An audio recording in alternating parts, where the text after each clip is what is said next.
2024-এর পঞ্চায়েত স্তর পঞ্চায়েত ইলেকশনের লক্ষ্মীপুর পঞ্চায়েত থেকে আমরা নির্দল প্রার্থী মনোনয়নপত্র জমা দিলাম। আমাদের লক্ষ্মীপুর পঞ্চায়েত থেকে সমিতি থেকে দাঁড়িয়েছি আমি। আমার 4 নম্বর ওয়ার্ড থেকে দাঁড়িয়েছেন আমাদের শাহিদ খান, আর আমাদের এসসি ক্যান্ডিডেট মহিলা ক্যান্ডিডেট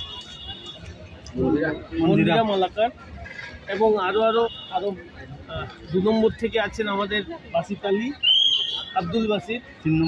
3 নম্বর থেকে আছেন আব্দুল রহমান, নুরুদ্দিন এবং আব্দুল কোয়েস সুলেমান চৌধুরী। আপনাদের ওয়ার্ড কতটা আছে লক্ষ্মীপুর গ্রাম পঞ্চায়েত? লক্ষ্মীপুর টোটাল 6টা ওয়ার্ড।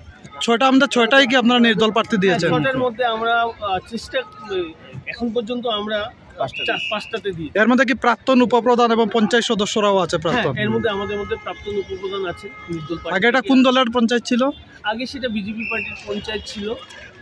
আপনারা কতটুকু আশাবাদী আপনারা জয়ী হবেন বলে? আমরা নিশ্চয়ই, আজকে আমাদের সঙ্গে যারা এসছেন আপনারা নিজেই দেখতে পাচ্ছেন, আপনারা সংবাদ প্রতিনিধি হিসাবে আমি বলছি, আপনারা তো প্রতিদিনই কভারেজ করছেন।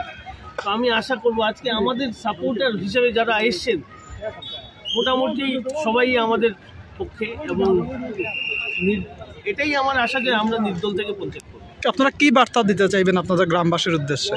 আমাদের গ্রামবাসীর জন্য একটা পঞ্চায়েত হচ্ছে, একটা পঞ্চায়েতের গ্রামবাসীদের গার্জিয়ান হচ্ছে পঞ্চায়েত সদস্য এবং প্রধান উপপ্রধান, এবং আমরা চাই আমরা যদি পঞ্চায়েত জিতি আমাদের গ্রামবাসী সবাইকে নিয়ে আমরা সুষ্ঠুভাবে পঞ্চায়েত আগামী 5টা বছর যেন সবাইকে নিয়ে থাকতে পারি, এটাই আমার পঞ্চায়েতবাসীর কাছে আবেদন। ধন্যবাদ।